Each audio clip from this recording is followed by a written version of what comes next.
Isang mapagpalayang araw po. Nandito naman po tayo sa ating channel, Lakdan MD. Subalit, bago po ang lahat, shoutout po kay SO Jerome Elio ng 5GS Volume Security. No, diyan po sa may Cainta Rizal. So, shoutout din kay Zach Del Monte. Watching daw siya from General Trias, Cavite. Shoutout din kay Adrian Elefante, isa sa mga dati kong estudyante sa CMP Federal Security Training Center. No? Siya po ay nasa Primark Catbalogan, Samar. At shoutout din sa kanyang mga kaibigan at kasamahan dyan sa Oriental Hotel Sky City, Catbalogan, Samar. No? Shoutout din kay Three Kings Motovlog. No? So mahaba-haba to. Si Three Kings Motovlog ay isang dating billing clerk, naging SIC, billing clerk at secretary, naging admin staff at ngayon detachment commander. No? Diyan po dyan sa may Bacolod City. No? At dahil daw sa ating mga content, siya po ngayon ay isang ganap na security officer na. So maraming salamat sa iyo, Three Kings Motovlog, at sana ay marami pa kaming ma-inspire na katulad mo. Okay? At shoutout din kay Sir Philip Anthony Taasan, no? Ng Naga City, Camarines Sur, no? Bicol Region. So siya po ay taga Envision Security Agency Incorporated, no? So isa sa mga kanyang binabantayan yung Mobile Care by Power Max Center, no? Authorized Apple Service Provider sa Robinson's Place, diyan po sa bayan ng Naga, no? Camarines Sur, no? Sa Bicol. Shoutout din kay Herald June Umali, diyan po sa Dumaguete City. Siya po ay taga Silver Arrow Security Specialist. So maraming salamat sa patuloy po na pagtangkilik, no? At shoutout din kay Wilson Kilinderino, no? Isa po sa matagal at masugid po nating subscriber, solid subscriber daw po siya, no? Mula pa po nung tayo ay nag-start dito sa ating channel. Siya po ay taga Baguio City. So shoutout po diyan, no, sa inyo. At shoutout din kay Marites Nasanseno Bakong ng San Pedro. Siya po ay sa Pure Gold Langgam, no, sa bayan po ng San Pedro, Laguna. Shoutout din kay Sir Butchok, no? Kay Sir Butchok na taga Gregory Security Agency. So shoutout po sa inyo, sa Gregory family. At shoutout din kay Nino Balanay, no? Si Nino Balanay po, siya po ang dahilan dito po sa topic na i-discuss po natin dito, no? Sabi po niya, Sir, good afternoon po. Pa-explain po ng difference, no, between safety and security. So, yan po yung ating tatalakayin, no, sa dito po ngayon sa video na ito. Ngayon, ano ba talaga ang pagkakaiba ng safety and security? Kasi kung titingnan po natin, pag sinabing safety, siyempre, sabi na, kailangan ligtas. Pag sinabing security, kailangan din daw ay ligtas. No? Ngayon, pero siyempre, sa technical and legal, no, or technical term, may pagkakaiba po sila. At minsan, gaya po ng mga biruan sa, let's say, sa mga trainings na inaatinan po natin, kadalasan po, minsan may contradictory, no, doon sa konsepto ng security and safety. Ngayon, para po maliwanag, no, i-define po natin ano ba yung security, ano ba yung safety, no? Base po sa ating mga pagtatala, no, pananaliksik, no? Security, sabi diyan, so sa matagal na ginagamit na definition, security is a state of being free from danger or harm. So, sabi sa dictionary, security is the quality or state of being secure, no? Such as free from danger, na kung saan pumapasok din doon yung konsepto ng safety. Well, dito naman, so yan yung definition ng security. Tingnan naman po natin yung definition po ng safety. Safety is the condition of being safe from undergoing or causing hurt, injury, or loss. So ito po ay isang kondisyon. So ngayon, saan ba sila nagkakaiba at nagkakapareho? Basically po, yung safety and security, no, parehas po yan na ang goal niyan, ang isang objective niyan is protection, no? So protection of human asset, protection of property or establishment from any loss, danger, or harm. Ngayon, paano sila ngayon nagkakaiba?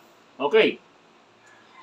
Basically, ang security, no, ang sabi dyan, sa ibang mga definition, security focuses on preventing intentional harm like theft, robbery, cyber attack, or... So, ang keyword po rito, pag sinabing security, prevent intentional harm. Pag sinabi pong intentional harm, no, yan po ay tumutukoy sa tinatawag po nating threat. No, yan po yung ano ng security. Kaya nga po doon sa mga familiar sa security audit, no, risk assessment, di ba? So, ang sinasabi diyan, una nating ina-identify yung threat, no? Analyzing, identify and recognizing threat, di ba? So, ano ba yung threat? Sabi diyan, kasi sabi dito, focuses on preventing intentional harm, no? Like theft or cyber attack, lalo na po ngayon, sa panahon po ngayon. Pag sinabi pong threat kasi, it refers to intentional harm.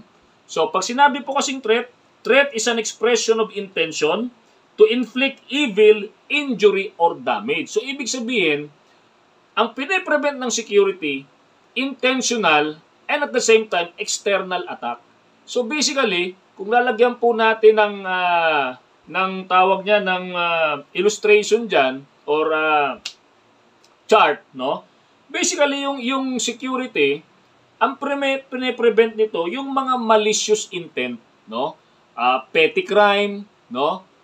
Organized crime, and of course, political crime as well. Di ba? So, yun po yung sa security, no? Remember po, intentional harm, which is referring to threat. Okay po? Pag sinabi naman pong safety, ano pong sabi ng safety? Condition nga raw po ito eh. Di ba? Pag sinabi pong safety, it focuses on unintentional harm. No? So, pag sinabi pong unintentional harm, ito po yung mga, pwede nating sabihin, mga physical hazards, no? Like accidents, natural disaster, or a disease. Di ba? So, pag sinabing unintentional harm, ito po ay tumutukoy sa hazard. Okay? So, yan po yung ina-identify natin sa mga safety audit, no? Yung hazard. No? Pag sinabing hazard po, ano pong ibig sabihin yan? Source of danger, sabi ng dictionary, no? Source of danger. So sa mga occupational safety and health books, no, ang sabi nila, hazard is a source or a situation with a potential cause to harm in terms of injury, ill health, no, damage to property, damage to the environment, and of course, a combination of this. So basically, pag sinabi nating hazard, so 'di ba? Safety, ang ina-identify nito, ang tinitingnan nito yung hazard, no?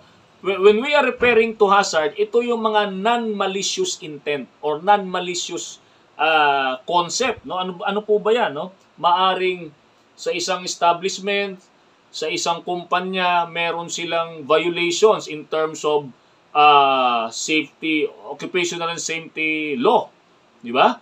Maaring meron silang non-compliance, no? Maaring meron silang failure doon sa mga safety standards, di ba? So yan po yung pagkakaiba, no, ng safety, ng security and safety. Security, ang ina-identify po natin, ang concern po natin dito ay threat, no? Ang safety naman, ang concern natin dito ay hazard, no? So, pero yung pong dalawa na yan, ay parehas po nating tinitingnan niya na ina-identify, sa pag-identify po ng threat and hazard, ina-identify po natin dito, ina-analyze natin dito yung risk, no? Ina-assess natin yung risk, kaya nga, parehas lang po eh. Parehas lang, magkaiba ng konsepto, parang ganito, no? Pag sinabing security and safety, parte ito ng, it refers to the two sides of the coins, no? So, yung isang coin may dalawang muka, no? Security yung isa, safety yung isa. Pero ang objective po niyan, isa lang po, no? Protection of the company, protection of human asset, no? Magkaiba lang po sila ng pamamaraan. ina-identify ng security yung threat, ina-identify ang concern ng safety naman ay hazard. Okay? So sa sa concern nila na threat at hazard, okay? So parehas nilang iniiwasan yung tinatawag na risk. No, ano ba yung risk? Possibility or degree of probability of loss, damage or injury. No? So sa ibang mga security and safety book, sabi diyan probability of an event to happen that will lead to losses. Okay? Pagka halimbawa mataas yung threat, mataas yung hazard, so basically merong high risk, di ba? Okay. So isa pa sa mga konsepto na tinitingnan dito is yung tinatawag na vulnerability, no? Sabi diyan open to attack, di ba? So pag sinabing vulnerability, so basically yan po yung tawag nito, measure, no? Measure how open to intrusion, attack or injury, no? So yan po yung kaibahan ng dalawa, no? Yung distinction nila, no? Safety, non-malicious intent, security, yan po yung tumutukoy sa mga malicious intent, no? So pagka sa security ka, security practitioner ka, ang inaano mo diyan, security audit, no? You identify threat, kakanda ka ng risk analysis. Pagka naman ikaw ay nasa safety, so ina-identify mo yung hazard and you also conduct risk analysis. Okay po? So meron kang security goals, meron kang safety goals naman sa safety. Okay. So design, syempre, kasama dyan yung concepts and measures. Diba? So sa security, kaya nga meron tinatawag na security based on environmental design or building design. So kasama dyan yung security architecture. Okay po? Sa safety naman, may mga safety concept. So yan po ay nakapaloob sa mga sa Occupational Safety and Health Act, no? Merong yung tinatawag na Yellow Book sa safety. Okay? So of course, no? So nagre-recommenda ka, okay? So meron kang mga integration and penetration test, no, sa security. 'Di ba? Halimbawa, nagrekomenda ka ng mga security measure. So paano mo masusubok 'yan? Paano mo ba 'yan matitest kung tama, 'di ba? Let's say body frisking, 'di ba? Kung gumagana kung effective ba yung CCTV at saka yung paglalagay ng CCTV operator, 'di ba? So pwede kang mag-conduct ng ng halimbawa, itetest mo yung alertness nung security, di ba? So pwede kang magkaroon ng mysterious shopper sa mga retail establishment, no? Kanda ka ng mysterious shopper. Titingnan mo kung real time na monitor ng CCTV operator na pagka may nagnakaw ay automatic mamomonitor, no? So yan po yung mga ginagawa diyan. Okay. So sa safety naman, siyempre, you are complying with the existing laws, di ba? So tinitingnan dito yung gaano ba nagkakaroon ng damage or ng yung kasama rito yung occupational accident, di ba? Sa safety. Okay? So isa sa mga sa isang tawag nito, sa isang simpleng pag-aanalisa, halimbawa, let's say sa isang bahay. Yung bahay, pagka may grills, diba? Ito yung kadalasang diyan eh. Pag may grills, ibig sabihin, mataas yung level ng security. May grills, may CCTV camera yung isang bahay, mataas yung level ng security. Kasi, hindi siya agad pwedeng pasukin ng outsider. So, sabi ko nga, security focus on external attack. So, yan yung threat, no? Intrusion, diba? So, pagka may grills yung bahay, buong bahay may grills, no? Yung bawat paligid merong barbed wire or concertina wire. So, medyo mababa yung probability ng intrusion. Okay. Pero, sa pananaw ng safety naman, medyo nagkakaroon siya ng tinatawag na unsafe condition. Okay, bakit po? Pagka nagkasunog, yung occupant ng bahay na yon o ng building na yan, hindi basta-basta makakalabas. Kasi may grills. Di ba? So, hindi siya basta-basta makakalabas. Kaya nga po, sa pag-harmonize ng dalawang konsepto na yan, no? Let's say, ikaw ay nasa security or nasa safety or sa isang kumpanya, security and safety yung position mo dyan or what, no? Kailangan i-harmonize mo yung dalawang konsepto. Diba? So, pwede mong gawin dyan, may grills nga, pero meron siyang opening na kung saan nakapadlock at yung padlock, yung susi ng padlock na yan, madaling ma-access. At syempre, dapat merong hagdanan pababa. Yun yung mga harmonizing na concept na pwede nating dyan, no? I-recommenda dyan. Kaya nga, dito, di-define lang natin, di-differentiate natin ano yung safety, ano yung security. Ulitin natin, yung security, no? Sabi dyan, state of being free from danger or harm. Ang concern po natin dito ay yung mga intentional harm. At yan po yung tinatawag na threat. Okay? Pag sinabing threat, so yan po ay malicious intent. No? It refers to petty crimes, organized crime, and even political crimes. No? Pag sinabi naman po nating safety, no?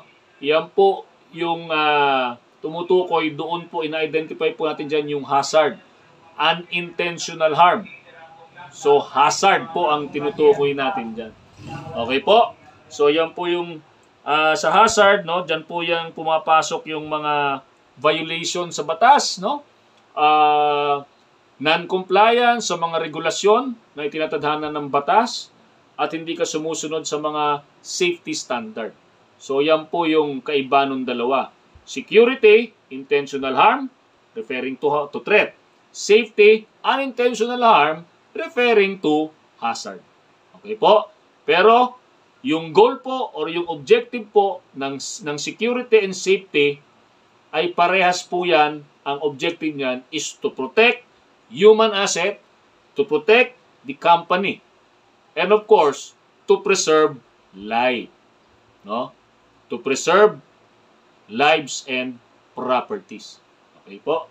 So, yan po. Hindi natin dapat pag-awayin yung dalawang konsepto kasi isa lang po ang objective niyan. No? Protection of life, no? Protection of property, preservation of lives and properties. Okay po? So, muli, maraming salamat. Stay safe, be alert, and be aware.